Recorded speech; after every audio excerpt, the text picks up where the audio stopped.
بسم اللہ الرحمن الرحیم۔ معزز سامعین کرام، السلام علیکم۔ داستان اسلام یوٹیوب چینل پر خوش آمدید۔ اللہ پاک سے دعا ہے کہ آپ سب کو اپنی حفظ و امان میں رکھے اور درازی عمر بالخیر عطا فرمائے، آمین۔ سامعین کرام، اس ویڈیو کا عنوان ہے موسیٰ بن بغا اور انصاف پسند قاضی۔ ابو القاسم عبید اللہ بن سلیمان کہتے ہیں، میں موسیٰ بن بغا کا کاتب تھا۔ اس وقت ہم رے میں تھے اور وہاں کے قاضی حضرت سیدنا احمد بن بدیل کوفی علیہ رحمت اللہ القوی تھے۔ احمد بن بغا کی اس علاقے میں کچھ زمین تھی جس میں وہ تعمیراتی کام کروانا چاہتا تھا۔ اسی جگہ سے متصل زمین کا ایک ٹکڑا ایک یتیم بچے کی ملکیت میں تھا۔ مجھے موسیٰ بن بغا نے حکم دیا کہ وہاں جا کر زمین وغیرہ دیکھوں اور مزید زمین خریدنی پڑے تو خرید لوں۔ میں وہاں پہنچا اور زمین کو دیکھا تو یہی بات سمجھ آئی کہ جب تک اس یتیم کی زمین نہ خریدی جائے گی اس وقت تک تعمیری کام ٹھیک انداز میں نہ ہوگا۔ چنانچہ میں وہاں کے قاضی حضرت سیدنا احمد بن بدیل رحمت اللہ تعالی علیہ کے پاس گیا اور عرض کی، آپ یتیم بچے کی زمین ہمیں فروخت کر دیں۔ قاضی صاحب نے انکار کرتے ہوئے فرمایا، اس یتیم بچے کو اپنی زمین بیچنے کی ابھی کوئی حاجت نہیں، اور میں یہ جرات نہیں کر سکتا کہ زمین بیچ کر اسے زمین سے محروم کر دوں۔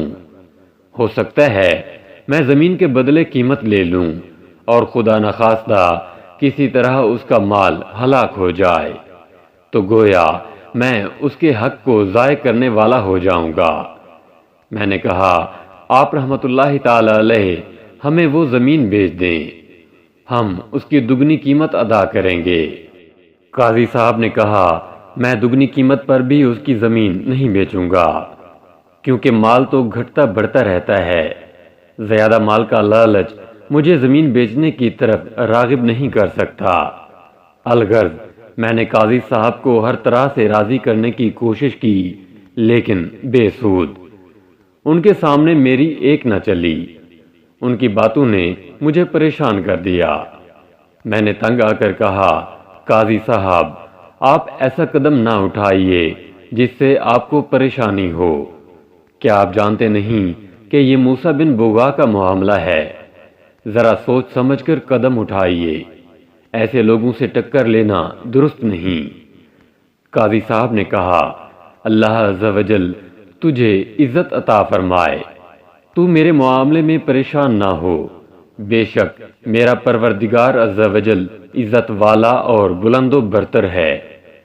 قاضی صاحب کی یہ باتیں سن کر میں واپس پلٹ آیا اور اللہ عز و جل سے حیا کرتے ہوئے میں دوبارہ قاضی صاحب کے پاس نہ گیا۔ جب میں موسیٰ بن بغا کے پاس گیا تو اس نے مجھ سے پوچھا، تمہیں جس کام کے لیے بھیجا تھا اس کا کیا ہوا؟ میں نے قاضی صاحب سے ملاقات کا سارا واقعہ بیان کر دیا اور جب اسے قاضی صاحب کا یہ جملہ بتایا کہ بے شک میرا پروردگار عز و جل بلند و عظیم ہے، تو یہ سنتے ہی موسیٰ بن بغا رونے لگا اور بار بار اسی جملے کو دہراتا رہا۔ پھر مجھ سے کہا، اب تم اس زمین کو رہنے دو اور قاضی صاحب کو تنگ نہ کرو، جاؤ اور اس نیک مرد کے حالات معلوم کرو، اگر اسے کوئی حاجت درپیش ہو تو میں اسے پورا کروں گا۔ ایسے نیک لوگ دنیا میں بہت کم ہوتے ہیں۔ میں موسیٰ بن بغا سے رخصت ہو کر حضرت سیدنا احمد بن بدیل کوفی علیہ رحمت اللہ القوی کے پاس آیا اور کہا، قاضی صاحب مبارک ہو، امیر موسیٰ بن بغا نے زمین والے معاملے میں آپ کو عافیت بخشی، اور یہ اس وجہ سے ہوا کہ میں نے وہ تمام باتیں جو ہمارے درمیان ہوئی تھیں تفصیلاً موسیٰ بن بغا کو بتا دیں۔ اب امیر موسیٰ بن بغا نے یہ حکم دیا ہے کہ اگر آپ کو کوئی حاجت ہو تو ہمیں بتائیں، ہم ضرور پورا کریں گے۔ قاضی صاحب نے اسے دعائیں دیں اور کہا، یہ سب اس کا صلہ ہے کہ میں نے ایک یتیم کے مال کی حفاظت کی۔ میں اس کے بدلے دنیوی مال و دولت کا طلبگار نہیں۔ پھر میں نے موسیٰ بن بغا کے حکم سے قاضی صاحب کو ایک لونڈی ہبہ کر دی۔ اللہ عز و جل کی ان پر رحمت ہو اور ان کے صدقے ہماری مغفرت ہو، آمین، بجاہ نبی الامین صلی اللہ تعالی علیہ وآلہ وسلم۔